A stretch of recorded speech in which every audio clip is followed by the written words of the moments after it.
I'm able to take a break today from the MCR accounting tax season grind. And I'm out here in the trees. You see the trees, right? Perhaps you see a forest.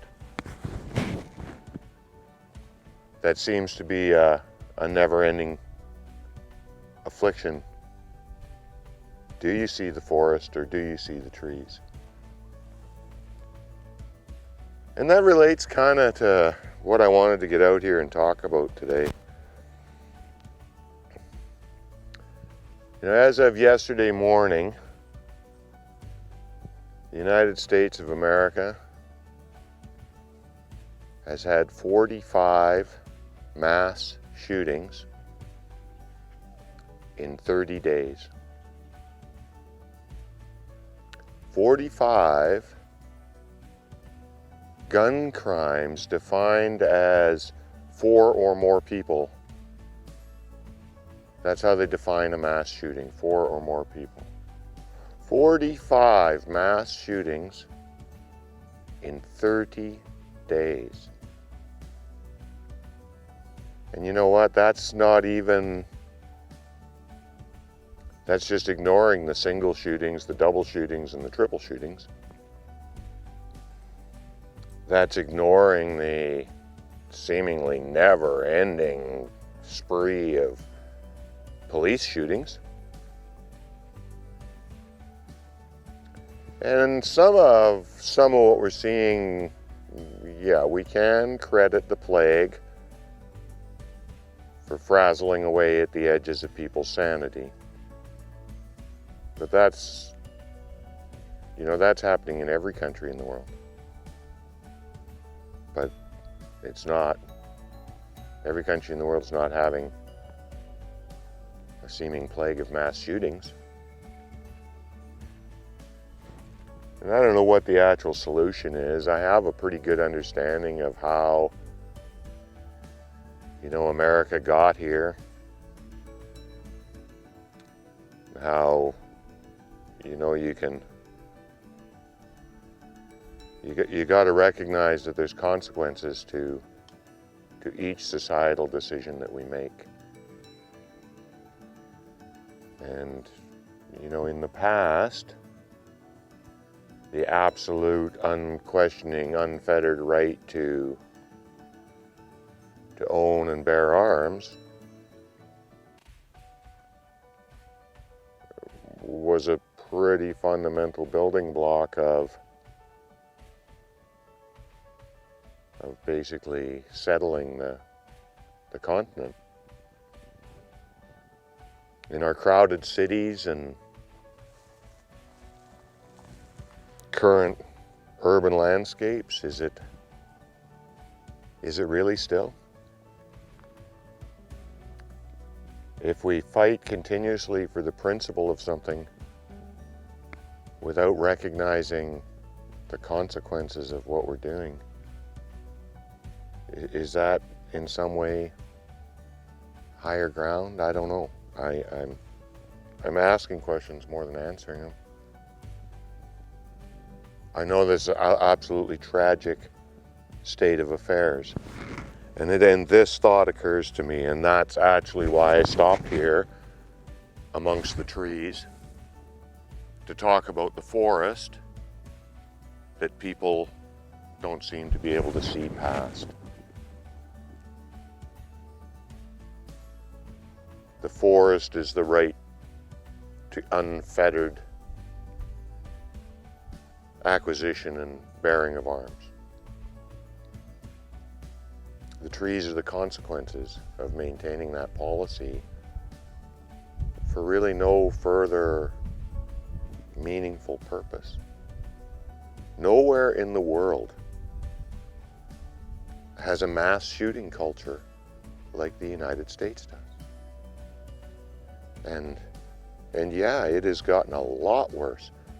And certainly the police getting in on the act didn't help anything. But here's my thought.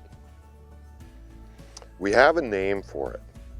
If various different groups militias, and even individuals take up arms within a nation for the purpose of killing each other, most of us term that civil war. And it is a certainty that the U.S. news media, all of it, both the crazy side, the other crazy side, and the people in the middle, they would all be terming this civil war if it was, well, if it was in my country, if it was in any African country, if it was in China or Russia, right? We would focus on the armed police shooting, the gang insignias shooting, and we would call it a civil war. Usually, though, a civil war, and you know, really nobody should ever have to lecture the United States of America on this. They have the most ingrained experience with civil war of anyone on the planet. But usually there's some kind of an ideal, right? And this doesn't. It's just chaos. It's just people acting out. Now it's down to individuals acting out. But what gives them the capability to act out with such horrific effect? Right? Now, I'm not an anti-gun advocate by any means, but taking the interpretation of the right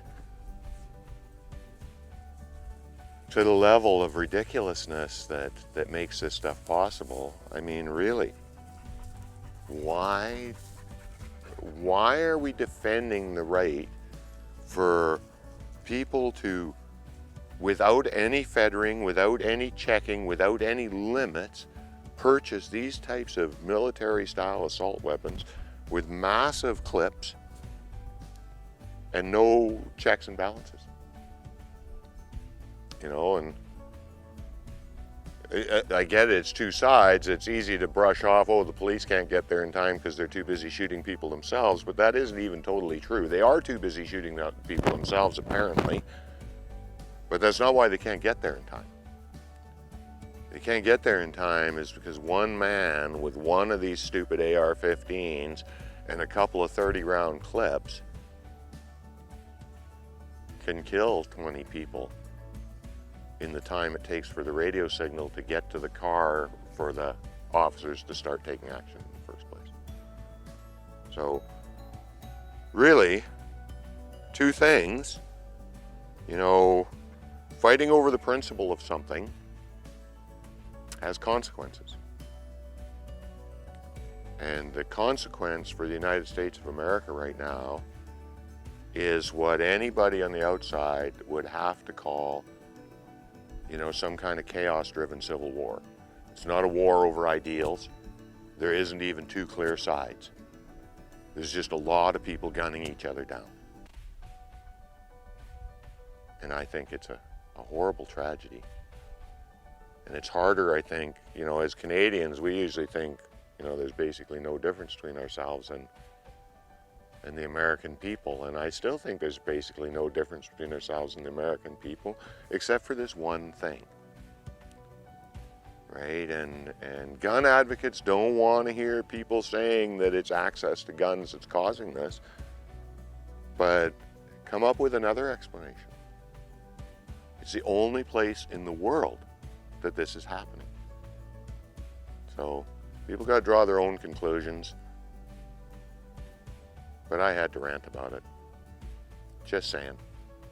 You don't need 100 bullets in your gun. Really, you don't.